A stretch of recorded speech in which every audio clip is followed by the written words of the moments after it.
Hey everyone, it's Enryu. After a month after the start of Season 14, I finally hit challenge again on my main account. Without further ado, let's get started with the Season 14 Nilah guide.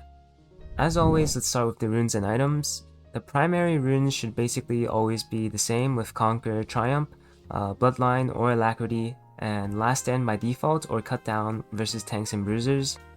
Bloodline and Alacrity is just based off of your preference, there's no really clear winner.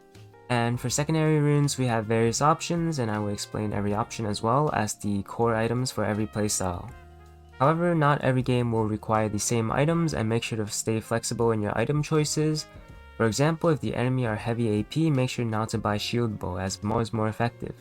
If the enemy have tons of shields like Ivern and Karma, you should buy Serpent's Fang sometime during the mid game. Before that, I'm going to put this item explanation graphic on the screen just to inform you all on most of the situational items you can buy on Nilah.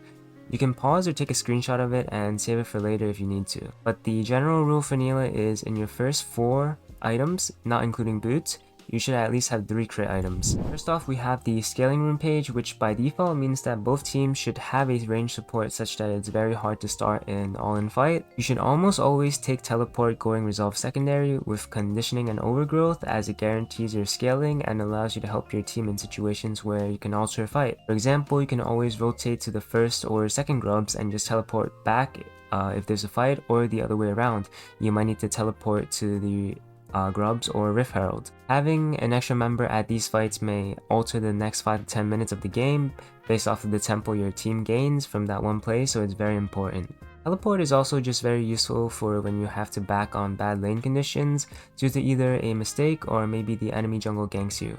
It is overall just a very forgiving playstyle that allows you to scale for free, and your core items are going to be Shield Bow, Navori, and LDR. Then just put situational items after that. Boots will also depend on the game, but generally steel caps are the best option, and berserker greaves are kind of viable as well. For the standard runes, you're going to want to go barrier for better survival, heal if you're playing for the bot 2v2, or cleanse for enemy CC. With this set of runes, you're going to want to take inspiration tree with free boots and biscuits if you're in a hard lane, or if you're not, just take futures market. You're always going to want Voltaic Cyclosword as your first item because the item is just extremely good in terms of gold efficiency and stats. It gives Nilah AD, ability haste, and lethality.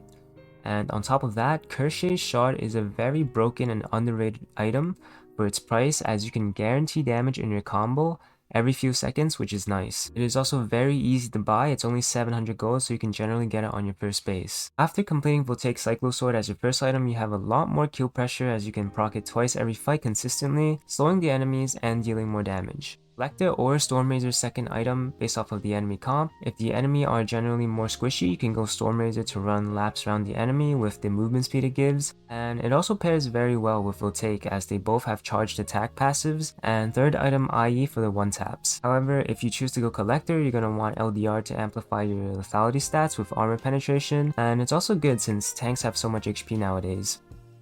For the runes against melee comps, you're going to want to take Ingenious Hunter and build Eclipse into Shield Bow, then LDR third. Ingenious Hunter will reduce the cooldowns of Eclipse and Shield Bow passives, which makes your skirmishing much better, allowing you to do much more damage and survive more fights. Not to mention, Ingenious Hunter gives you reduced cooldown on your trinket as well, which is really nice. Eclipse is a very cheap item and it gives 70 AD plus ability haste, which is pretty crazy, and Nilah is a melee champion, so she gets the full bonus of the Eclipse passive, which is important. After LDR, you can buy Bloodthirster to further boost your survivability, or just build a Navori to boost your damage. Now that we've gone through runes and items, let's talk about how to play Nilah in the early game, which is honestly the stage where most players struggle in. First off, Nilah's passive grants herself and the closest ally bonus EXP every time Nilah last hits a minion. This generally means that you don't really want your support to permanently roam. The best supports for Nilah are either engage hook champions, or supports that have damage but they need protection, such as Senna and Ashe. Generally speaking, if you have a support that barely deals any damage, such as Soraka or Emilio, the lane is going to be very hard as you are just going to get zoned off the minion waves and you literally cannot fight back unless you want to lose half your HP bar. Speaking of not being able to fight back, let me tell you one secret to win a lot more games starting from level 1 as Nilah. When you walk to lane and you already know that you cannot fight for wave priority, whether it's because you lack damage or you lack range, you should just try and take one hit from the enemy, whether it's their support or ADC, and instantly walk back. What this will do is it will force your own minions to hit the enemy champion, which means that the enemy minions aren't taking damage for 1 to 2 seconds, and this eventually just snowballs into the wave pushing into you, where you can just stand at the tower and browse TikToks until the wave crashes. This might seem troll, but it's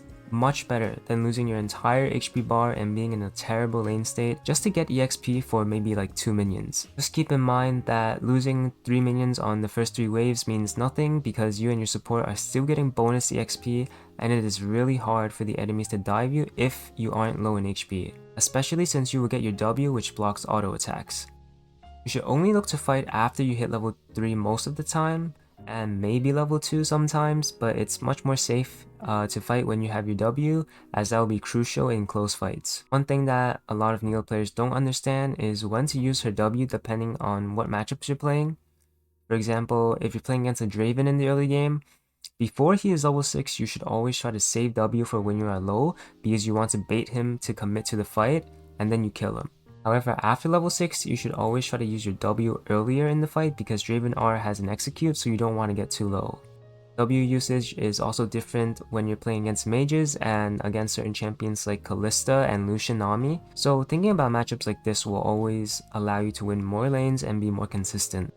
Another thing about Nilah, you should always try to play with your jungler and always look for fights in the river where people are just randomly caught out, or if they're doing an early dragon. Nilah loves early river fights as she has insane burst and DPS combined with Conqueror. Another thing I usually don't see from a lot of Nilah players is the willingness to fight a 2v3.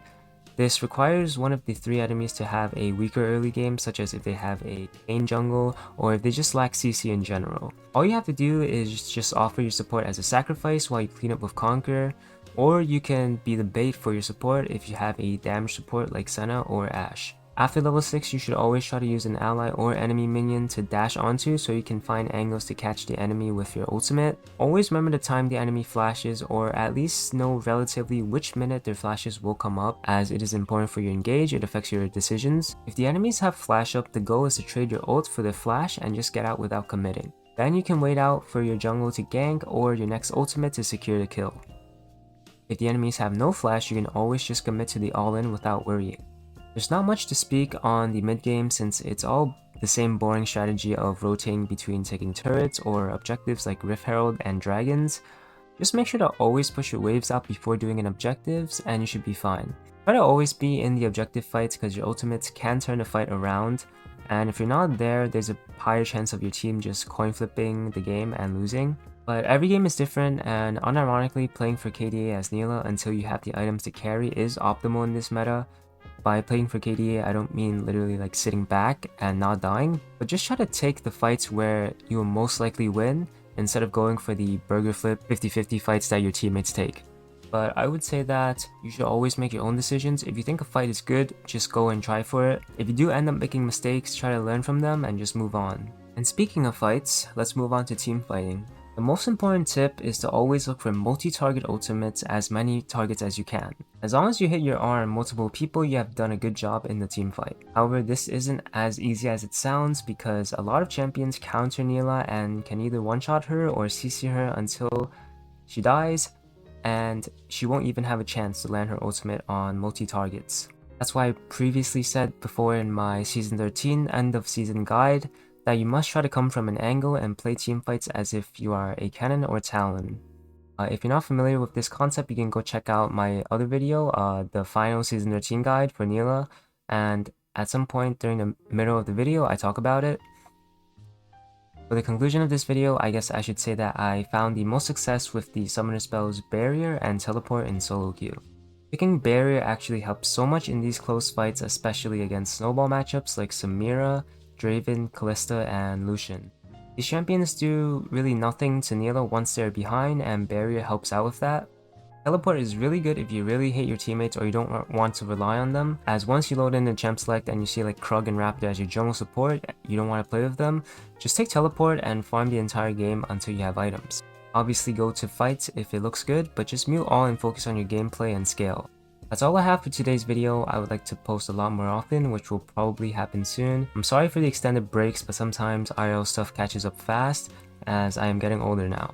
Thank you all for the support, and as always, if you enjoyed the video, make sure to like and subscribe. It helps a lot, and maybe in the future I can be a full-time content creator with your help. And I will see you next time.